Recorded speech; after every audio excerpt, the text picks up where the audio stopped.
ici à Tivaouane au mois de mars.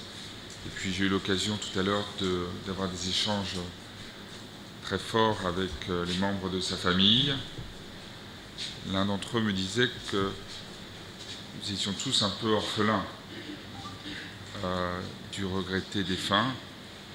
Ses fils, évidemment, mais c'était l'ensemble de la communauté tidiane, et je crois d'ailleurs que c'était l'ensemble des Sénégalais qui étaient orphelins après sa disparition. J'étais heureux d'apprendre qu'il n'avait pas souffert et qu'en même temps, il avait pu se préparer à ce moment funeste. Si j'en juge par l'émotion et la révérence, l'admiration profonde dont j'ai pu lire les manifestations depuis sa disparition, on voit la force de son empreinte,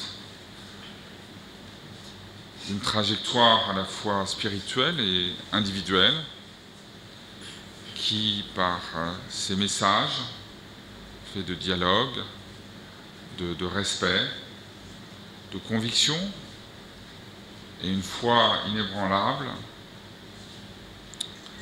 qui apporte à chacun d'entre nous, au-delà de la diversité des croyances, un message d'espérance qui est extrêmement fort et dont nous avons tous, je crois, en ces temps difficiles, besoin.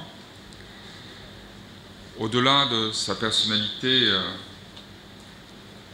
extraordinaire, c'est aussi l'occasion de saluer le rôle de la communauté tidiane qui, par sa diversité, qu'on retrouve ici, bien sûr, au Sénégal, mais au-delà, sur toute la planète,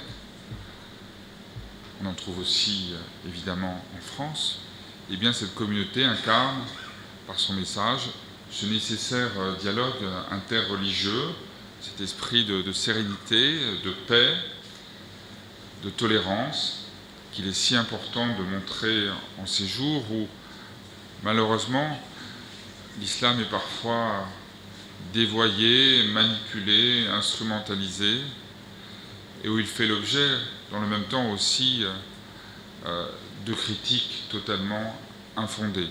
Et donc c'est important qu'il puisse y avoir ces voix, ces messages qui soient portés, qui soient entendus, notamment dans une jeunesse qui parfois, frustrée, parfois en perte de sens ou d'identité, croit trop facilement en des messages trop simples, trop radicaux et sans issue.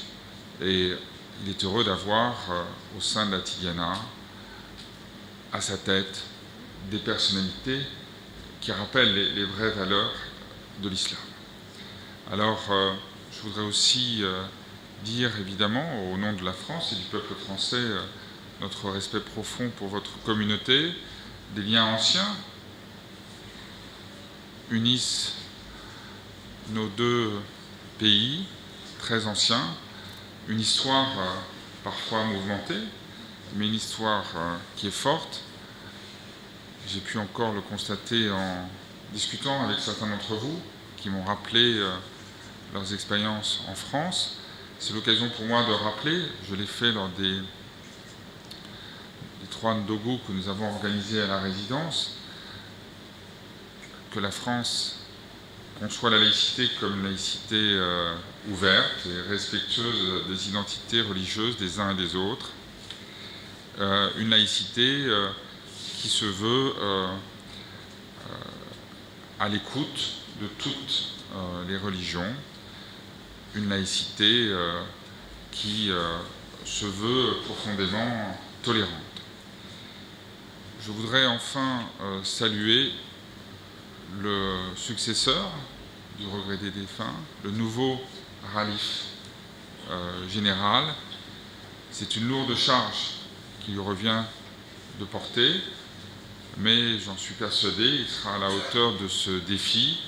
La communauté tidiane l'a choisi, et je sais la force qu'il a en lui et qui lui permettra, j'en suis sûr, d'être à la hauteur de ces défis et de commettre de très belles et très nobles actions pour votre communauté, mais au-delà pour le Sénégal et pour l'ensemble de ceux qui croient aux forces de l'esprit. Merci encore.